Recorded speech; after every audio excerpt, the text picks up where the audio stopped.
ఇప్పటికీ 12 మంది దొరికారు. జ్యోతి అనే అమ్మాయితో పాటుగా ఒక కార్మికుడు, ఇది ముఠా కార్యకలాపాలు చేసే కార్మికుడు, ఒక స్టూడెంట్, ఒక స్కూల్ స్టూడెంట్, అలాగే ఇంజనీరింగ్ స్టూడెంట్, ఇట్లా అనేక మంది దేశద్రోహం చేస్తున్నటువంటి వాళ్ళు. వీళ్ళు సోషల్ మీడియా ద్వారా ఇన్ఫ్లుయెన్స్ అయ్యారు కొన్ని చోట్ల డబ్బులు కమ్ముడిపోయారు, కొన్ని చోట్ల దేశం పెంచుకున్నారు, కొన్ని చోట్ల అవతల ట్రాప్లో పడ్డారు.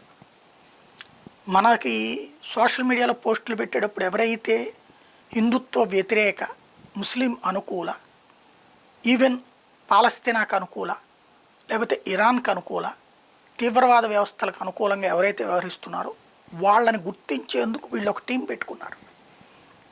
పాకిస్తాన్ వాళ్ళు, వాళ్ళ హైకమిషన్ ఓ ఆల్గారిథం పెట్టుకున్నారు. దాని ద్వారా ఐడెంటిఫై చేస్తారు.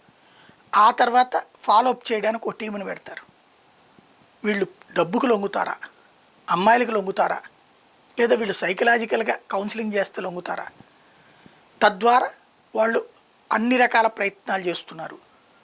ప్రత్యక్ష యుద్ధంలో ఓడిపోతూ వచ్చినటువంటి పాకిస్తాన్ పరోక్ష యుద్ధంలో మాత్రం భారత్ని దెబ్బకొట్టేందుకు ఈ గేమ్స్ నడుపుతూనే ఉంది.